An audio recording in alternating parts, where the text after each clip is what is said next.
One of the biggest lessons I've learned in the last, 14 years of my healing journey, almost 14 years, which is incredible, is to think about my thoughts and to just take a step back and be like, why does this person do this to me?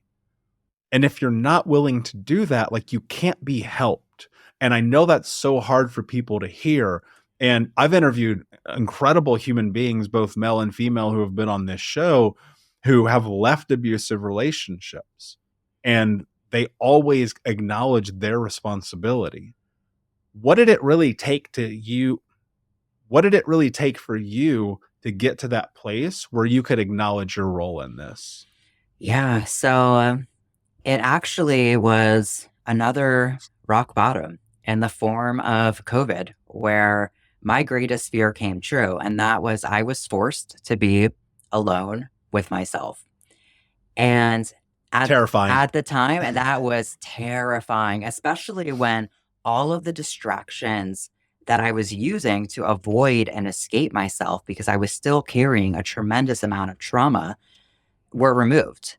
And I really realized, like, oh, and it was then that I recognized that the most toxic relationship of all was not the relationship with the then abusive, now ex husband. It was the relationship with myself. And it was in recognizing that the relationship with myself is not only the most important relationship that there is, but that every relationship in your life is just a mirror of that, that I really allowed myself to recognize the patterns that I was still living. It allowed me to recognize all the coping mechanisms I had developed to avoid the trauma that I was still holding on to.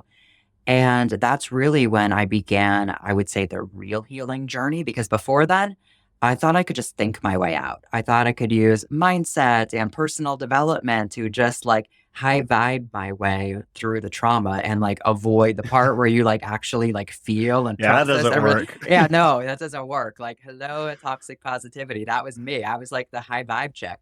And it was incredibly toxic. And meanwhile, I had substance abuse problems. I was using drugs. I was basically snorting Adderall every single morning and a pharmaceutical crackhead because I could just be more productive and I could do more. And if I could do more, then maybe I could finally feel like I was enough. And I had addictions to exercising and I was always doing more and it was still never enough, and eating disorders and all the things. I drank I drank a lot of dumb bitch juice, and dumb bitch juice is the metaphorical concoction of using things outside of yourself to change how you feel inside. And it wasn't until I allowed myself to just pause, and COVID was that pause, and to stop running and hiding from myself and allow myself to have the courage to like peek beneath the covers of what I was really hiding from and see all that was still there, see the trauma, see the parts of myself that were carrying so much shame and pain, and tracing that back all the way to childhood, that I actually began the real healing and reconnecting with my body and using somatic practices and real, like true deep healing tools, that I was able to actually start to experience the internal shifts that were necessary to change my external reality. And it was within transforming the relationship with myself that my life began to transform in a true, genuine way. Not just like, oh, it looks good on the outside again, but inside I still feel like I still feel like I'm not enough. I still feel all this pain and shame. But I actually began to experience love and compassion and inner peace, and to not have panic attacks every single day. And it was a different experience in life. But it wasn't until I began to do that deep, deep inner healing work. The implications of what it means to be raised in household with love, without feelings, without affection, with this is the way that you act and this is how you should be, and the impact of that in our adulthood. Because we're ultimately always going to be the sum total of all of our experiences, right? So everything that we bear witness to in childhood, it gets ingrained in us, right? It gets implemented in us. We pay attention to it.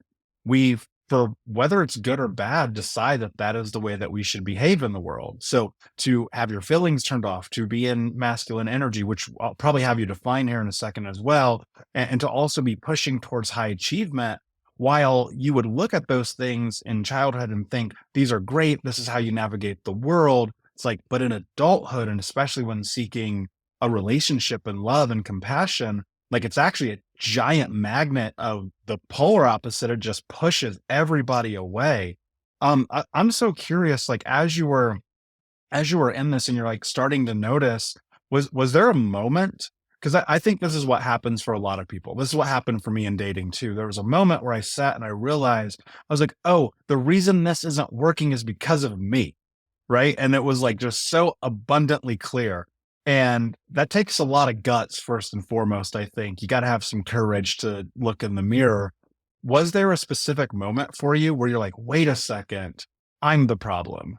Yes, absolutely. So my transformation point was, I think when I was having all these heartbreaking experiences, men fizzling out, ghosting, things not working out, just like guys wanting to just take me to bed, not wanting to get to know me as a person.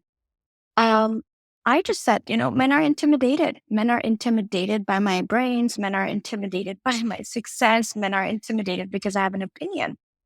It was my narrative to protect myself. It was my narrative to not look deep within myself, because when we put the problem on the other side, at least we can absolve ourselves of personal Mm, responsibility.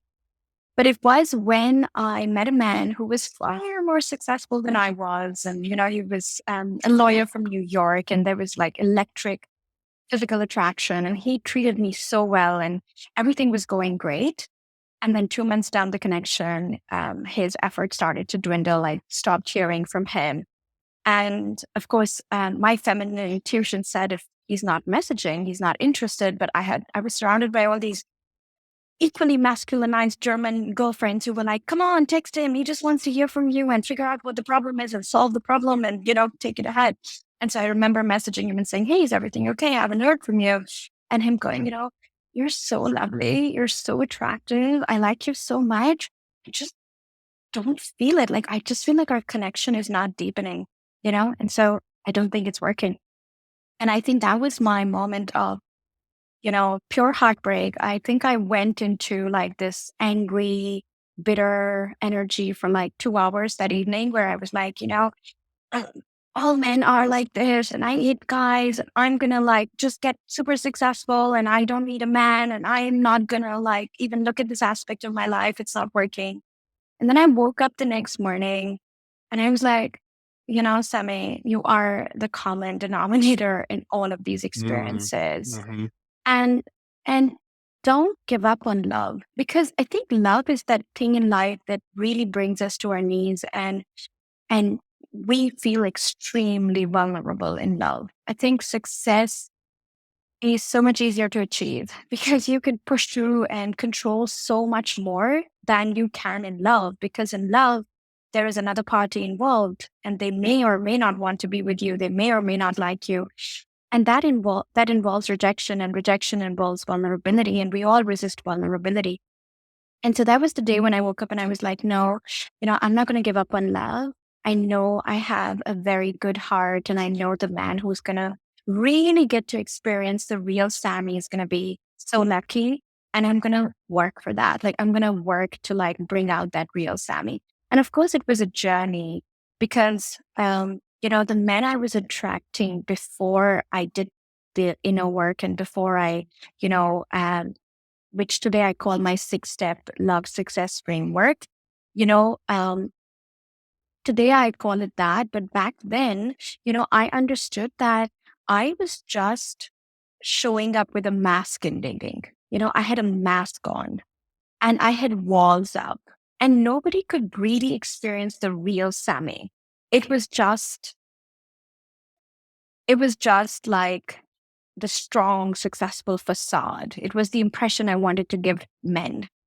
And so the work involved, you know, putting that mask down and letting the man in front of me see the true me, even if it felt uncomfortable, even if it felt scary, even if it brought up fears of judgment and rejection. Like, I want to narrow that in because I think it's important, because a lot of people, I've coached thousands of people over the years, and I'll coach anybody at any time for 10 minutes for free. I always have, I always will.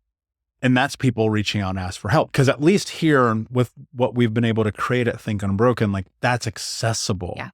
Most people don't feel like they have access to anything or anyone, but there's always someone. Like, what role does courage play in that moment, if any? Yeah. Well, it plays a huge role, because so many people, if you've lived in isolation, or if you've never really sat with rejection before, like really allowed yourself to orient to rejection, and you live your life constantly trying to run away from rejection because it feels like it could potentially kill you, it feels really unsafe to be potentially rejected by someone. Like, we're looking at a nervous system, looking at it from a nervous system lens, we are humans who are wired for connection. And especially if you experience trauma as a kid, and a lot of that trauma came relationally between a parent who wasn't able to love you unconditionally, or a caretaker of some sort if you didn't have parents that weren't able to love you unconditionally, someone potentially rejecting you if you reach out for help can trigger that relational rupture of you feeling like, oh my gosh, I'm not loved unconditionally. Nobody loves me. I am alone. I have to do this alone. And so what I've noticed in my practice is people won't reach out for help because it doesn't feel safe. So, and the reality is that when you reach out and you use your voice, you allow someone else to step into that space. But you have to start thinking differently and feeling differently into that, because it can oftentimes be rooted in trauma. If it's hard for you to ask for help, chances are there is some sort of relational pattern that's making its way in to your current situation, where your nervous system is saying, if I reach out for help and I'm potentially rejected, it means death. And that's why people don't reach out for help, is because their nervous system is pinging survival. You're not taking care of your health to the point that you're sick. You're in shitty friendships to the point that you're being taken advantage of. The actual question that I've come to find becomes the kind of the marker for the shift in life is, how long are you going to put up with it? Yeah. And how long are you going to wait until you take action? Where's the intersection here between the affirmation and the self-love and the action required? Like, how do people actually take those steps? How do they actually create action, build momentum, and have transformation? One of the biggest things that has helped me is training my brain to see the good in everything. Nobody is perfect. We all go through shit. We all go through trauma. I can sit here and in self-pity and tell you and cry about how my ex-husband was a manipulator, how he abused me emotionally and mentally, and sometimes even physically. But at the end of the day, I chose to find good in that. I always say, when you want something, it doesn't come to you on a gold platter. It comes to you in the form of challenges. And as toxic and as unhealthy the marriage and the whole relationship was, I wouldn't change it for the world, but I wouldn't go back.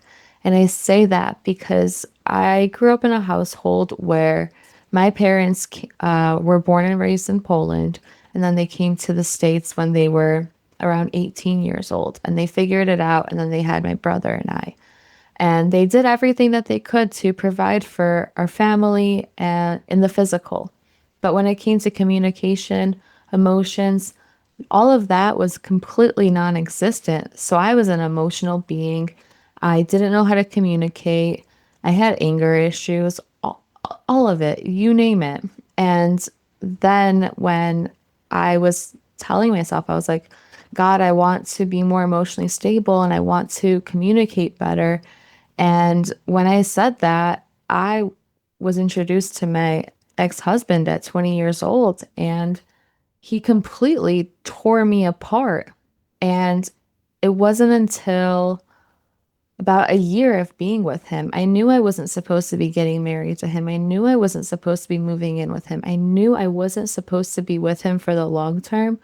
But eventually I learned that he was the answer to my prayers because he was ripping me apart. So I had the opportunity to rebuild myself. And when I started to be grateful for that, I always encourage people, be grateful for everything because you will not be given anything that you can't handle. And don't be surprised if you ask for flowers and you get rain because you can't have flowers without rain. And that was the same thing. I couldn't learn how to control my emotions if my ex-husband didn't completely blow up my emotions every day. I couldn't learn how to be mentally resilient if he didn't try to manipulate me every day into thinking I'm a terrible person, I'm ugly, I'm stupid, I'm fat, all the whole 9 yards, and being grateful for those challenges. I know it can be hard to look in the moment and say, this shit sucks, but one day I'm going to be grateful for it because you should be thankful that you're not where you used to be. And I always tell people, be grateful you're not where you used to be because the future ahead is brighter if you choose to view it that way.